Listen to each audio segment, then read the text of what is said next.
श्रद्धा, भक्ति, समर्पण, ये तीन शब्द जीवन में कोई भी असंभव कार्य को भी संभव करते हैं। आपके अंदर अगर श्रद्धाएं हैं तो पत्थर में भी भगवान नजर आते हैं। आपके अंदर भक्ति है तो आपका बोलना और चलना भी पूजा हो जाती है। और आपके अंदर अगर समर्पणता का भाव है तो जो ना चाहो वो भी आपको प्राप्त होता है। आप विचार करके रखना, श्रद्धा, भक्ति और समर्पण, ये तीन शब्द हमें बहुत छोटे से लगते हैं, लेकिन तीनों शब्दों में बहुत बहुत ऊर्जाएं भरी हुई हैं। आपकी श्रद्धाएं ही आपको मंदिर में इस पाषाण में भगवान दिखा रहे हैं। आपकी श्रद्धाएं ही हैं जो आज इस मानव देव में आपको संत नजर आ रहे हैं। आपकी श्रद्धाएं ही हैं जो आज पुस्तक में जिनवाणी नजर आ रही है। जिनकी श्रद्धाएं नहीं है उनके लिए भगवान भगवान नहीं है, पत्थर है। जिनकी श्रद्धाएं नहीं है, आस्थाएं नहीं है, उनके लिए संत संत नहीं है, केवल नंगा है। और जिनकी श्रद्धाएं नहीं है उनके लिए जिनवाणी जिनवाणी नहीं, रद्दी के टुकड़े हैं।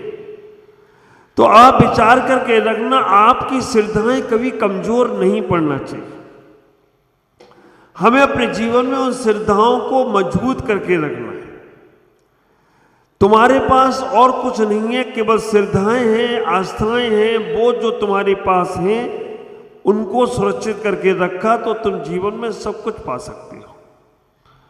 ख्याल करो, एक श्रद्धा ही तो थी जो वो मेढक को भगवान बना दिया। मेढक के अंदर श्रद्धा थी कि हमें मंदिर में जाना है, परमात्मा के दर्शन करने जाना है और हमें कुछ सामग्री लेकर जाना है। राजा सैनिक का हाथी, और राजा सैनिक भी उस हाथी पे सवार है। भगवान महावीर स्वामी का समर्षण लगा और वो मेढक एक फूल की पंखुड़ी दबाकर, क्योंकि वो तुम्हारी तरह अष्टद्रव्य की सामग्री नहीं ले जा सकता था, केवल एक फूल की पंखुड़ी को दबाकर मुख में जाने का प्रयास करता है।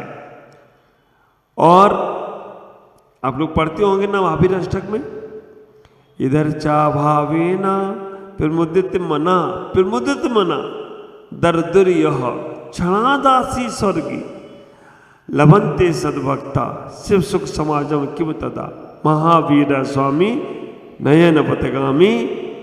आप विचार करके रखना, इधरचा भावेना, अर्चना के लिए इधरचा भावेना प्रमुदित मना।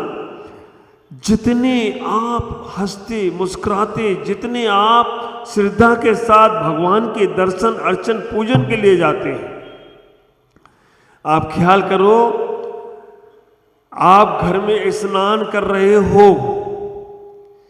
और स्नान करते समय स्नान करने में पाप लगता है या पुण्य लगता है? पुण्य लगता है।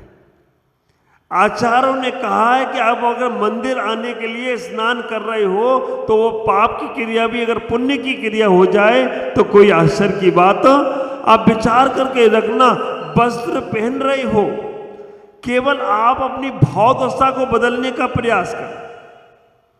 आप अपनी मानसिकता को बदलने का प्रयास करो। जैसी आपकी मानसिकता बदलती है, भाव बदलते हैं, वो क्रिया आपकी पाप की भी पुण्य में बदल जाती है। आचार्यों ने कहा, जब चिंतो तब श्रेष्ठ फल, लक्का फल गमणेर, कोटा कोटि अनंत फल जब जिन वर डिठी।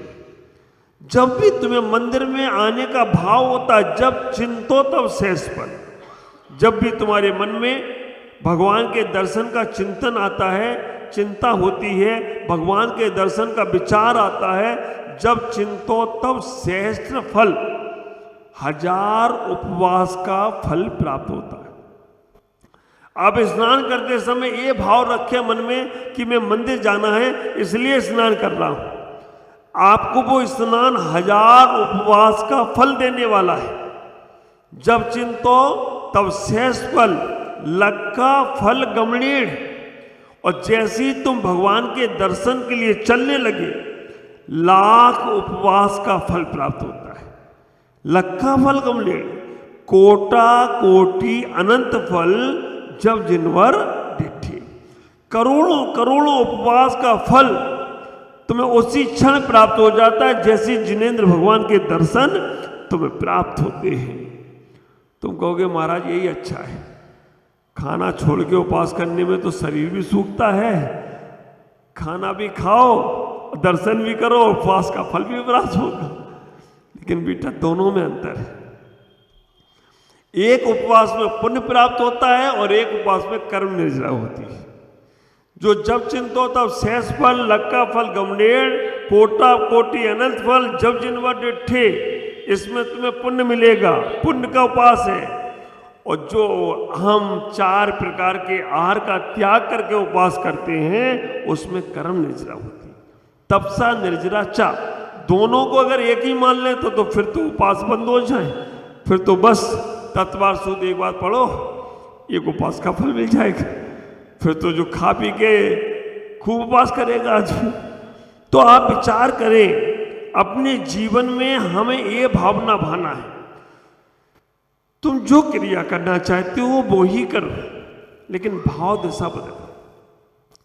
हम चल रहे हैं, कोई तुमसे पूछे कि कहाँ जा रहे हो तो कहना मैं मंदिर जा रहा हूं। आप घर से निकले हो मंदिर के लिए निकलते हो, रास्ते में और कोई भी काम कर लोगे लेकिन आपको पुण्य मंदिर का ही लगेगा। और आपने घर से निकले, किसी ने पूछा कहाँ जा रहे हो, मंदिर, कब आओगे, आपने कहा यूं गया और यूं आया।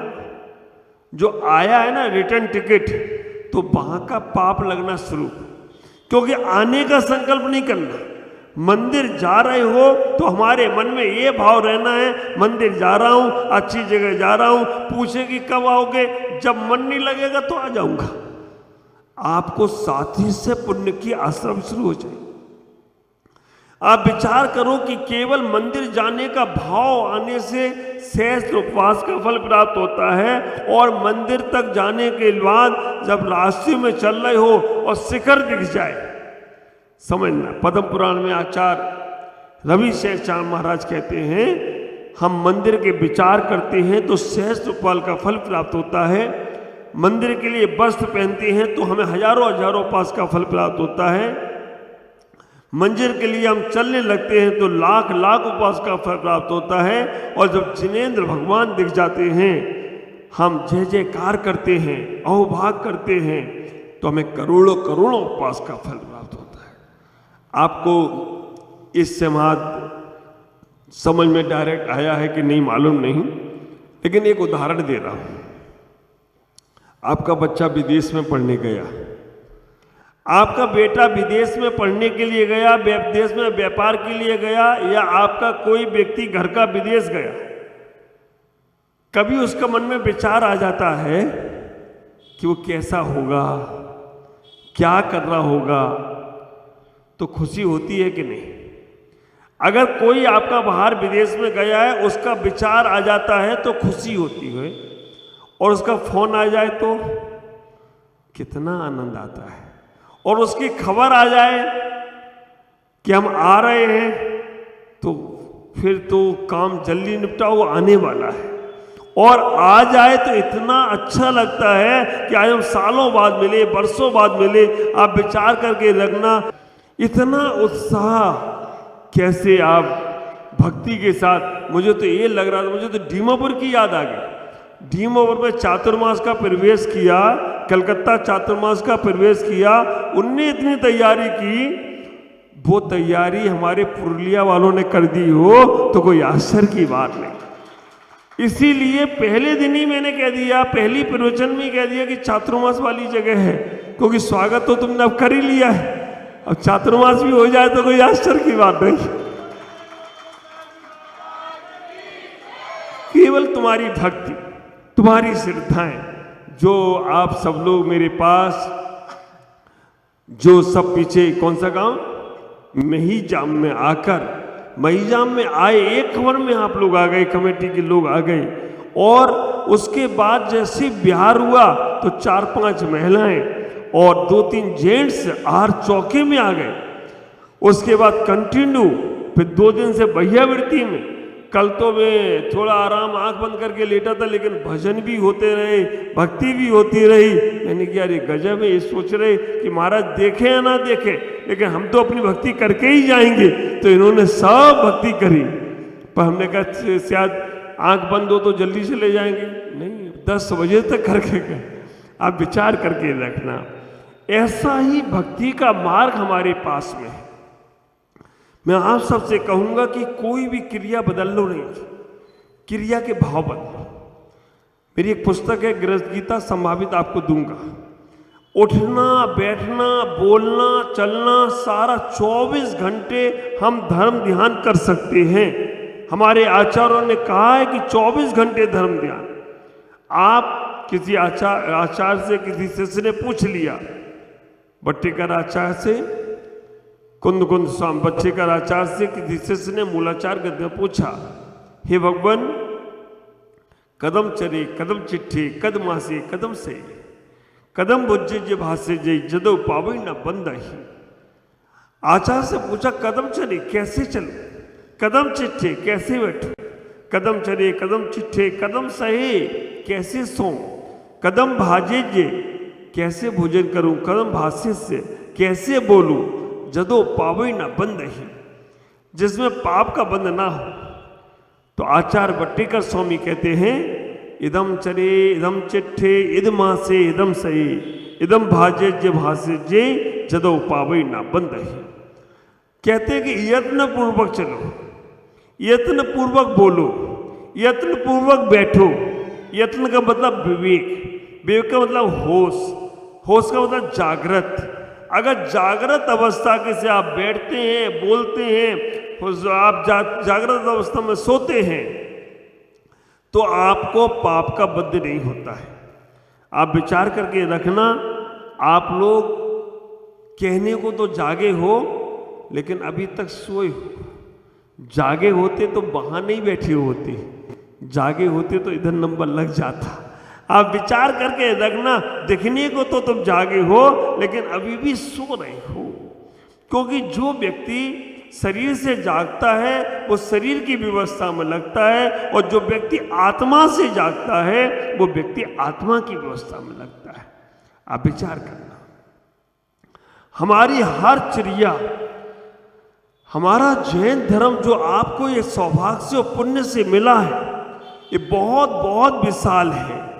ख्याल करके रखना, इस जैन धर्म के अंदर जो तुमने जन्म लिया, कई जन्मों के पुण्य, कई जन्मों के पुण्य एक साथ उदय में आए, उसी पुण्य से तुम्हें जैन कुल प्राप्त हुआ।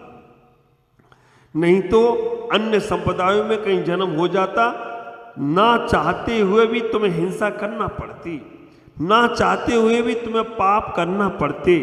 जैन कुल में जन्म लिया, 90% पाप अपने आप खत्म हो गए आपके। 10% जो कसाय रूपी पाप है उनको और समाप्त करना है, तो अपने जीवन को व्यवस्थित करने का प्रयास करें। सुबह से उठो, जब भी हम उठते हैं भगवान के दर्शन का चिंतन करते हैं, हमें सहस्त्र हजार उपास का फल मिलता है। चलो मंदिर आप आ रहे हैं, आप विचार करके रखना, ये मंदिर जो आप आने का प्रयास करते हैं, एक एक कदम में एक एक तीर्थ बंदना का फल प्राप्त होता है। आप ख्याल करो, आचार्यों ने भी कहा है और अन्य ग्रंथों में भी कहा है, जो जो पग आगे धरे कोटि फल यज्ञ समान। महाभारत का एक उदाहरण दे रहा हूं। महाभारत में जब महाभारत का युद्ध हो गया, महाभारत के युद्ध के बाद पांचों पांडवों ने प्रयास किया कि हमसे बहुत पाप हो गए, इस पापों के लिए कोई बहुत बड़ा विधान, कोई बहुत बड़ी पूजा अर्चना करना चाहिए। उस वक्त गुरु थे व्यास मुनि। व्यास मुनि के पास धर्मराज युधिष्ठिर गए और उन्होंने कहा कि गुरुजी, हमारे इसे महाभारत के युद्ध में बहुत से लोग जिनका मरण हुआ, हमारे अपने ही लोगों का हमारे हाथों से मरण हुआ है, इस सब पाप की मुक्ति के लिए हम कोई बहुत बड़ा यज्ञ हवन विधान करना चाहते हैं। आप ख्याल करके रखना, व्यास मुनि कहते हैं कि धर्मराज युधिष्ठिर, मैं उसी के यहाँ विधान पूजन अर्चन करने के लिए जाता हूँ, उसी के यहाँ हवन करने जाता हूँ जिसके पास पहले से 100 विधान हवन का पुण्य हो। 100 विधान हवन किए हों तो ही मैं तुम्हारे यहाँ जा सकता हूँ, अन्यथा नहीं जा सकता हूँ। उन्होंने कहा मैंने तो एक भी नहीं किया। 5 पांडव गए, उन्होंने कहा हमने एक भी नहीं किया। माँ कुंती ने कहा मैं जाती हूँ। कुंती वहां गई और जाकर व्यास मुनि के पास बोली कि आपको मेरे यहाँ विधान पूजा में चलना है और विधान पूजा में हमसे जो बहुत सारे पाप हुए उनको आप विसर्जित कराना है, प्रायश्चित देना है। उन्होंने उससे भी कहा कुंती से 100 विधान का पुण्य होगा तो। उन्होंने कहा 100 का नहीं, मैं 1000 विधान का पुण्य लेकर आई। उन्होंने कहा तुम्हारे बच्चों ने तो कहा कि एक भी विधान हमने नहीं कराया और आप 1000 विधान का पुण्य। उन्होंने इतना ही कहा कुंती ने, जब मुझे आपकी झोपड़ी दिखी वहां से मैं पैदल चल के आ रही हूं और 1000 कदम चले हैं। जो जो पग आगे धरो तो कोटि फल्यग समान। तो 1000 कदम चल के आई हूं, इसलिए 1000 विधान का पुण्य है और चलना ही है। वो व्यास मुनि गए और विधान कराया, क्योंकि 1000 विधान का पुण्य उन्होंने इकट्ठा कर लिया। ख्याल करो, आप घर से निकल रहे हो, मंदिर नहीं आ रहे हो, मंदिर आने में जितने कदम चल रहे हो उतने कदम आप चल रहे हो, उतने कदम में एक एक तीर्थ वंदना का पुण्य मिलता है। पर आप पैदल चलते हो या गाड़ी से आते हो? हाँ, और भगवान भी दरवाजा खोलो तो डायरेक्ट भगवान सामने दिखते हैं। हाँ, थोड़ा बस यहां से मंदिर तक तो विचार करके रखना, एक भी हवन का पुण्य नहीं मिलने वाला है। बस भगवान तक आ गए हो, आपको घर से पैदल आना है मंदिर।